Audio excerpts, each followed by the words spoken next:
ଏବେ ତ ଏମିତି ହେଇଗଲାଣି ନା, ନିଜ ଲୋକମାନେ ହିଁ ବେଶୀ କଷ୍ଟ ଦିଅନ୍ତି ଆଉ ନିଜ ଲୋକମାନେ ବେଶୀ ଫାଇଦା ଉଠାନ୍ତି। ବାହାର ଲୋକମାନେ ହେଲେ ଟିକେ ଦୟା ଦେଖେଇବେ, କିନ୍ତୁ ନିଜ ଲୋକ ନା ବେଶୀ କଷ୍ଟ ଦିଅନ୍ତି।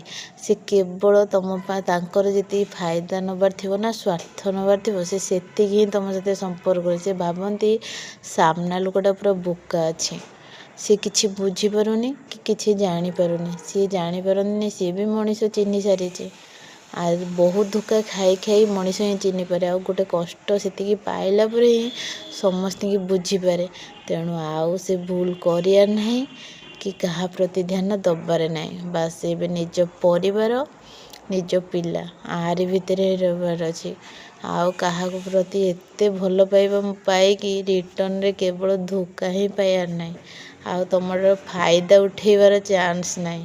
ମୁହଁରେ ତ କଥା ହୁଅନ୍ତି, କିନ୍ତୁ ପେଟ ଭିତରେ ନା ବହୁତ କପଟ ଭର୍ତ୍ତି କରି ରଖିଥାନ୍ତି।